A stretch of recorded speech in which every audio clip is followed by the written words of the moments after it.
sitting with people in pain often activates the hidden pain within ourselves. Why is that? I teach about this. Speaking of head, there's this body of research talking about empathy versus compassion. Tanya Singer, the neuroscientist who's done some of the work around this, because different people have different views about it.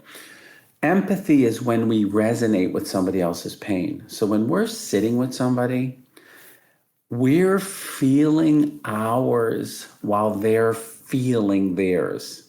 People always confuse it. They think, oh, you're sad, I'm feeling your sadness. No, actually, it's I'm resonating with your sadness, but I'm feeling mine while you're feeling yours.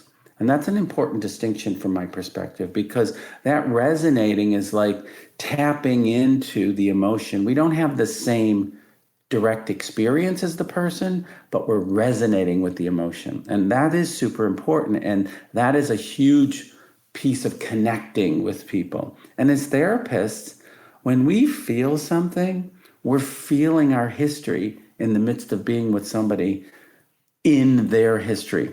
Super important to be able to do that. It's one of the main ways we connect. It's why music and movies and art are so important. It's because there's a resonating with it, right? So that's important. But if we only feel it, we get overwhelmed.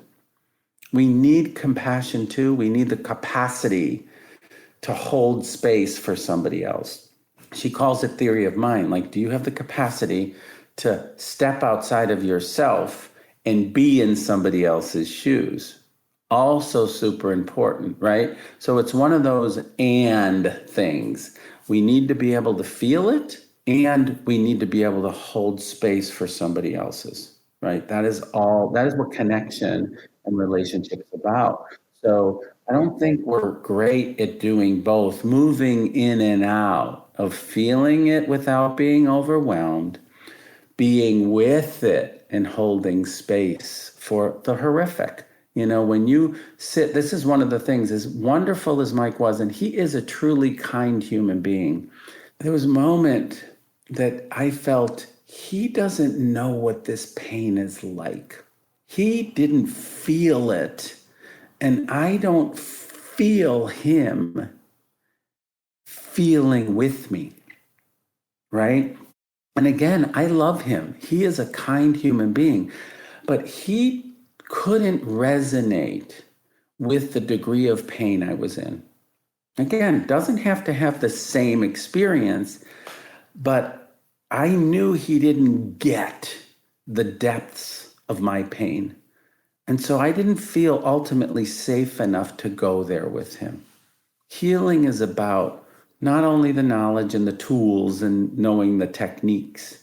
It's about, does this person get the depth of pain, and can they help me through it? And I think that's huge. I don't think we talk about that in the therapy world. Is like, yeah, you have the theory, but do you have the experience to bring somebody through their pain? One of the first things that we're taught in grad school, doctorates, whatever, is our primary role is to bear witness to the pain and the journey of others. But if you dig deeper, bearing witness requires understanding and resonance, which is what you're talking about. Nobody talks about that a lot. Is the resonance is really key. If you're going to work in trauma, and you can't be a therapist without seeing people with trauma histories, because it's everywhere. You've got to be able to be willing to go there yourself in order to help somebody else, right? And the paradox is that most therapists go into it so they can focus on somebody else's instead of their self. You know what I mean? So I'm teaching people all the time, like, if you're going to do this, you have to go there within yourself. Don't expect your capacity to be with somebody else as being enough if you're not willing to feel it, which is why we have to do our own work, because we have to not be overwhelmed by our own, but we have to have the capacity to be with our horrific pain in order to truly be with, resonate somebody else in their pain. I worked with somebody recently and he just was so devastated. He grew up in a cult, a religious cult. And I started feeling, I worked with him for 8, 10 years, and he was so guarded, so guarded, so guarded. He finally got there. And I was so confident.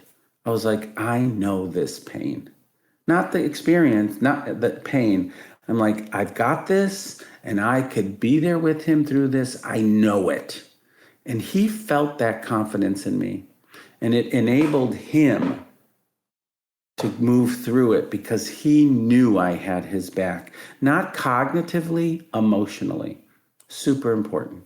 And there is a fundamental difference, I guess, going there with them and your willingness to dive deep into the emotional bottomless pit versus taking ownership. Taking ownership or rescuing. Mm-hmm. Because as you talked about in the book, that people call us wounded healers for a reason. Because so many of us, like you said, we're using this avoidance tendency to avoid our problems by externally seeking this avenue of helping. And we like to pride ourselves by taking ownership of their successes and failures. But you're the coach. The way I think of, I'm a very visual thinker. We're like the coaches standing outside of the boxing ring. We're one of many. We're yelling at them. We're giving them feedback, not advice. But they're the ones taking punches in the ring. The hardships in their life, we glimpse into their hardships, but we are not living their life. So we can't take ownership. They take ownership. They earned it, but we get to bear witness and resonate with their journey. 100%. And what healing is in trauma is not interpretations or great advice that people internalize. That is not what healing is. Healing is help, exactly what you're talking about, helping somebody else regain capacity of their own life, because trauma violates that. Trauma is a violation of one's self. Our job is to empower somebody back into ownership. I'm going to give you this great interpretation or this great information that's going to help you change your life. I'm going to give you, somebody said to me recently who I was working with, they're like, Frank, you gave me back to me. I have me now. And she's crying and she's like, I have myself back. I can't thank you enough. You have changed my life. And it was such a beautiful statement. And I knew it was true. It's not like my great wisdom helped her heal her trauma. No way. She's so grateful because I gave her back to her. So she's like, I can go anywhere now and I have me now, because trauma does disconnect us from ourself. That's what it is at its core. It's a disconnection of self to parts. And when she said, you gave me back to me, I was like, she's good to go, because now she has herself wherever she goes in a way that she didn't. Same thing that I was saying about me earlier. I had no me as I was navigating my life because I was so disconnected. I have me now too, and I can navigate differently because I'm in the discussion, because I'm in the ring, no matter what opponent shows up. I have me. And that's what we give people in trauma healing, the connection to their authentic selves back. So here's $1 million questions. Why isn't our trauma our identities, Frank? Trauma is what we carry. Trauma energy is a negative interaction that we absorb. It's not who we are. And part of the job of healing is to help somebody release the energy that they absorbed as a result of a traumatic interaction or experience.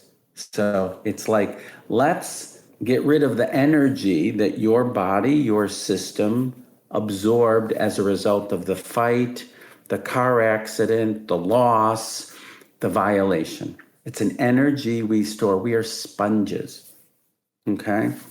It's not who we are, it's what we carry. That's a very important distinction. And I'll tell you, I just was on a call this week with a scientist who I love, Ruth Lanius. She's so powerful. She's from Ontario, Canada. She does some amazing work. She showed us a study, which is new information, of how trauma and the sense of self get linked in the brain. Literally, the periaductal gray, which is a structure in the brain that encodes raw emotional experiences, gets linked to the default mode network, which is a part of the brain that has self-awareness and self-identification. And Ruth showed how the periaductal gray and the default mode network get linked in trauma, and people say, I am my trauma. And this is me, because most people identify with it because it's so overwhelming. It takes over our identity and sense of self. And Ruth is like, well, here's the science that shows how it happens.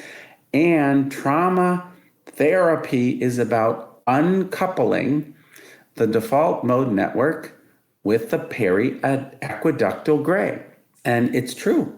And that's what I can tell you. The more trauma energy I release, the more me I become.